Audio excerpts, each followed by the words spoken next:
indi video y'urukozasoni y'umunyarwandakazi ikabigeze hanze.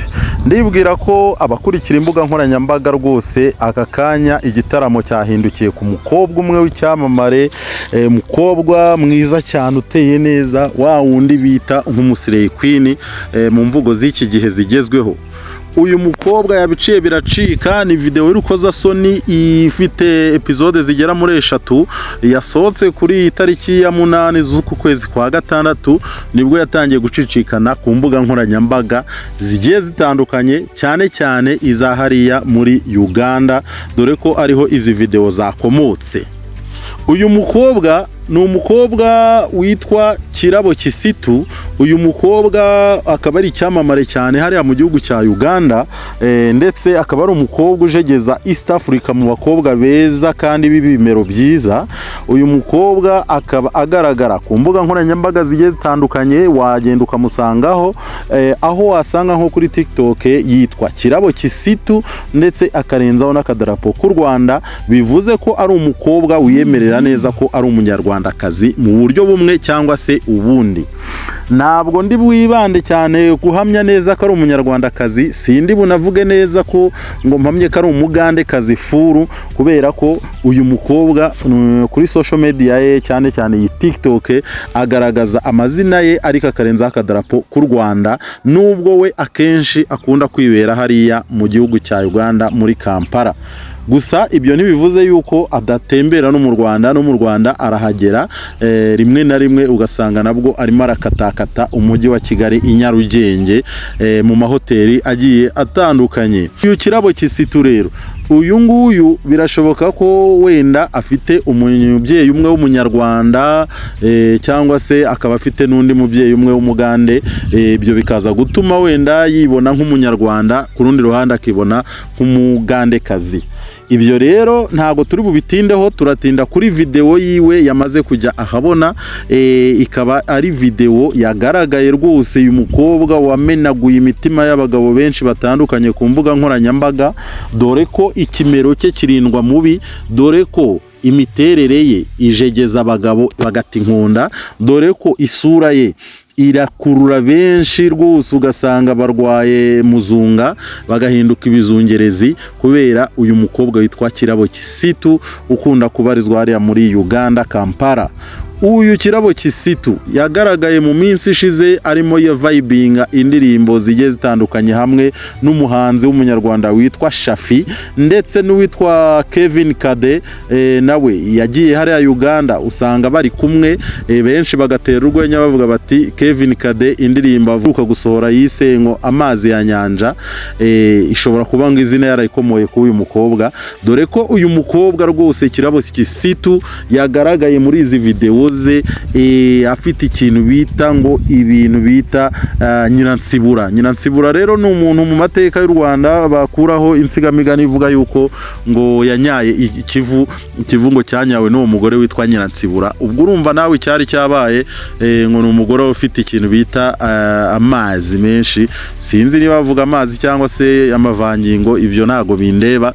Igihari cyo nuko uyu mukobwa nawe yatangiye agaragara muri video nk'umuntu bigaragara ko ari nko kuri video call n'undi muntu yashaka kwereka imiterere y'umubiri we, kubera ko yagaragaye mu cyumba bwa mbere arimo yikinisha amabere, akorakora amabere ye. Urabona ubu ngubu yagize gutya akuramo, yiyambura ubushwambagara, akuramo imyenda ahera hejuru, akuramo agera ku gasuti yajugunya hariya, aramanuka no hasi agera no ku kimbere ka kandi bita agatarashisho, arafanamo arajugunya hariya ku ruhande, ubundi ajya ku kintu kimeze nka video call, bisa naho yasaga naho ari kwereka umuntu imiterere ye, kubera uburyo wabonaga ko izi video yagiye zifata, wabonaga ko hari umuntu byanze kunze yerekaga. Byatangiye rero uyu mukobwa Kirabo Kisitu yibereye mu cyumba cye cyiza, hanyuma atangira yikorakora amabere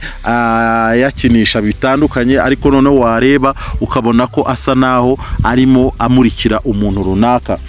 indi episode yakurikiyeho ni episode igera mu masegonda nk'7. iyo nayo uyu Kirabo Kisitu yarari ahantu mu nzu yiwe, noneho ahagaze buri nta kintu na kimwe yambaye.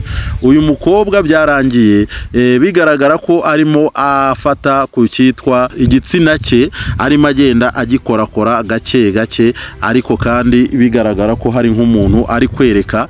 gusa igihari cyo nuko abantu benshi babonye ko uyu mukobwa nubwo ari mwiza, ariko hari igihe usanga umuntu afite ahantu yibagiwe gukora isuku. abantu baravuga bataga ngaho mu majyepfo za downtown rwose ngo ibintu bita jaride ngo nago byari bikase ngo ku buryo butunganyije, ngo nabyo ngo ni ikintu umuntu ngo yakagombye kuba munengaho nk'umukobwa musire queen umeze kuriya.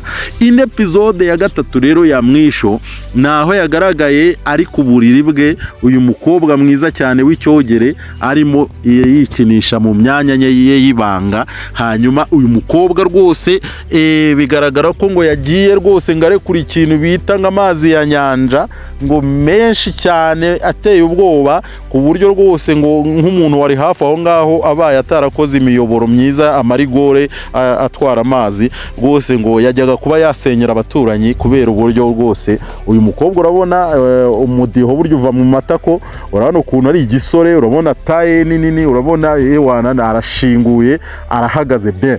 so ibaze rero noneho arimo arekura amazi ya nyanja aho ngaho rwa ruca abana rwose aho ngaho. so gusa icyaje kubaho nuko nanone aha ngaha abantu bavuze bati ibibizi niba hari imvubu zari zabyigaraguyemo, niba ari iki, ngo kubera ko ngaya amazi rwose ya nyanja ngo ntabwo yasaga neza ngo nkuko uyu mukobwa asa, ngo rwose ngo ntabwo yagombaga kuba asohora amazi ameze kuriya.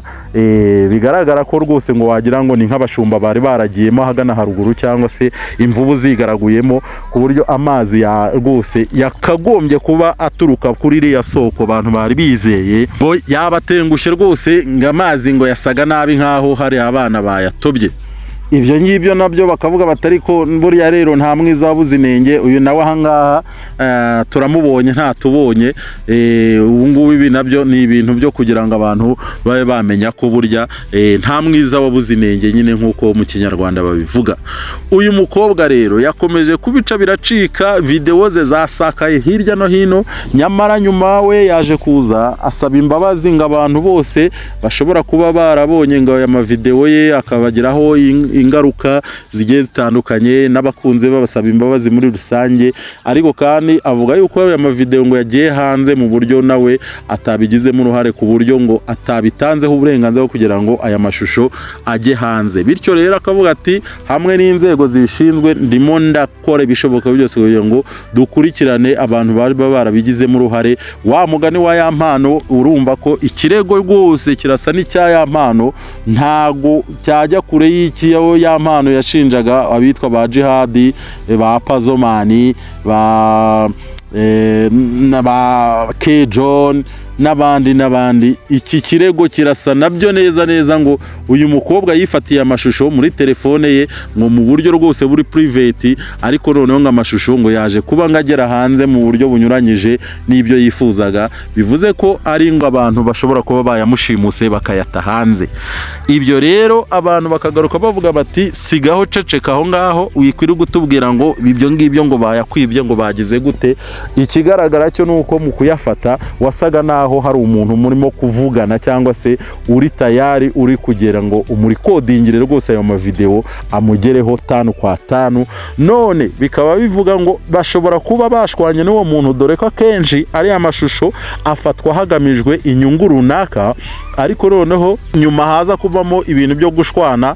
wa muntu wafashe ya mashusho cyangwa se werekaga ya mashusho live utazi ko yari kuri kodinze, ugashiduka amenya umuceri, bya bishusho bikajya hanze, ugakubitwa n'inkuba, ubundi ukarwara muzunga, ukarwara isereri idashira, kugira ngo za stopping ayo mashusho yamaze kuzenguruka, yamaze kuba virus mu bantu, cyangwa se viral mu bantu bagiye batandukanye. ni ikibazo gikomeye kubera ko ikintu bita social media cyangwa se internet ni ikintu kinini cyane, kinini udashobora gukontorora, kuko ibyagezeho biba byagezeho, uwabibitse aba yabibitse, nta kintu wakora kugira ngo ubihagarike. So umukobwa akagira ati rero rwose ndababaye cyane kubera ko aya mashusho nanjye yatumye yanteje umuryango, yanteje inshuti, yanteje abavandimwe ndetse yantakarije n'icyizere n'ubuzima bwanjye bwakozweho. Byumvikana neza ko uyu mukobwa abamurebaga bakamugirira apeti, akenshi aba bakobwa b'abasireye queen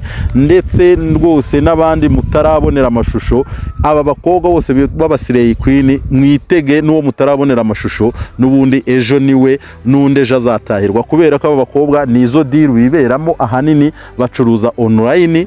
Nuvuga ngo aba bakobwa baba bafite abakire runaka, abakire bari ahantu hatandukanye, haba ku isi yose mu migabane itandukanye, haba hari abaherwe burya barenze uruhombero, bafite ikintu bita mayero, bafite ikintu bita amadolari yandi n'injangwe itasimbuka. Abangaba rero iyo bashaka kwishimisha bazenguruka isi yose, baba bafite abagenti batandukanye. Umukobwa aho waba uri hose uri mwiza bakagukunda bakakwishimira, byanze bikunze bakugeraho kubera imbaraga z'ifaranga. Umukobwa rero mubona kuri social media bimaringa bigira gute, abangaba birangira nk'umwagenti w'uwo mubosi amubonye kuri social media direct ahita agenda akamwandikira, bakapanga, akamubwira ati tugukeneye iki gihe iki niki, uzaza wenda tuvuge ni Texas, uzaza tike y'indege ngiyi, visa ngiyi, uzaza ahangaha turagushaka. Plot ikabirabonetse, indi plot ugasanga indi iriza mu Bwongereza, indi ugasanga indi plot iri Dubai, gutyo abakobwa ugahora ubona baflyinga bari mu madege, kwibaza aba bakobwa bakora iki. Abangaba baragenda bakagera ku mukire warenze uruhombero, agomba kugukoresha icyo ashaka cyose. Murabizi abajya bumva amakuru ya za Oman na za Dubai n'iki muri potapoti, ibintu nk'ibyo ngibyo, umukobwa araza bakagushyira ahantu, waba umwe mwaba batanu mwaba 10, umukire akabakoresha icyo ashaka. Mwamubyinira, mwamutekera, mwaryamaho, mwakwambara ubusa gusa akareba ibintu byose shaka, yagucurika, yagucurukura, yazana imbwa ye akaba ariyo yikwinjoyinga, yazana umwana we akaba ariyo kwinjoyinga, apfa kuba we akureba nka movie, ubundi akagukoresha icyo ashaka cyose nka roboti, yarangiza agafata ikintu umushandiko w'amadolari, ibyo ngibyo ntacyo bimubwiye n'ubundi ntacyo byawe mutwaye, agafata umushandiko w'amadolari, tuvuge nk'umukobwa aho ngaho akamanukana nk'abo basireye queen, akamanukana nk'ibihumbi bya 25 cyangwa ibihumbi 30 by'amadolari, yarangiza yagera i Kigali ukabona umukobwa amanukanye umuzingo w'amadolari w'amamiliyoni 50, tuvuge miliyoni 50 z'amanyarwanda. Umukobwa akazimanukana mu Rwagasaba ahangaha i Nyarugenge, avuye kuri ploti irunaka, warangiza wajya kubona ukabona umukobwa arambara ikanzu ya miliyoni 20, arambara urukweto rwa miliyoni 25, aragenda mu modoka nziza ya miliyoni 700, atuye mu nzu nziza, yishyura amadolari 3,000 cyangwa 5 ku kwezi, utarubaka utaragiriye. Ibyo ngibyo mukabyibazaho, mukabikabarisha umutwe, bikabajanjagura. Ploti ziba zitandukanye. Nubona social media ni isoko ryagutse, ni isoko rigari ku bantu bazi kurikoresha neza, baribyaza umusaruro. Ibyo ngibyo rero ntuzabibone ku bakobwa gusa, n'abahungu nuko. Abahungu nabo bafite amasoko y'ibikecuru biri aho ngaho, cyangwa se n'ibindi bigore by'ibihomora by'ibirara, nabyo bibakoresha mu ubwo buryo. Kaba byavuga ati umusore yariye tiza, arumutse ameze neza, turebe kabisa, nyereka iyo bita aho ngaho Simoni yawe, nyirebe neza ihagaze iri kuri gahunda, ibana hahandi ku buryo ahita yivuna umwanzi, ubundi ngiye ngusunikira ikintu bita dolari. Aho ngaho ujye ubibona. Ibihungu nabyo amavideo yabyo yagiye hanze, byarangiza bikaza byitakishwa ngo urabona ngo video ngo itakaye hanze, ngo ntabishaka, ngo what. Ibyo byose bibaho kuri diru zizwi, ahubwo birangira iyo hatabayeho ubwumvikane bwiza, usanga ya mavideo birangiye ageze no hanze, abantu bakayinjoyinga cyangwa se agatera iseseme abantu. Reka ndeke no kuvuga ngo kuyinjoyinga, aho ugasanga abantu bamwe na bamwe batarebwa n'ibyo ngibyo, bibateye iseseme, urumva. So nguko rero ibyabaye kuri uyu kirabo Kisitu, mwana wa Kampala, mwana i Rwanda. Abangaba rero bakaba babiciye bigacika. Ni nyuma y'amavideo menshi twagiye twibonera rwose acicikana, uyu nawe yaje rwose yerekana icyo ashoboye cyangwa se ibyo yahawe na mama we ku mugaragaro, izuba Riva. Ukomeze ubane natwe ukande subscribe.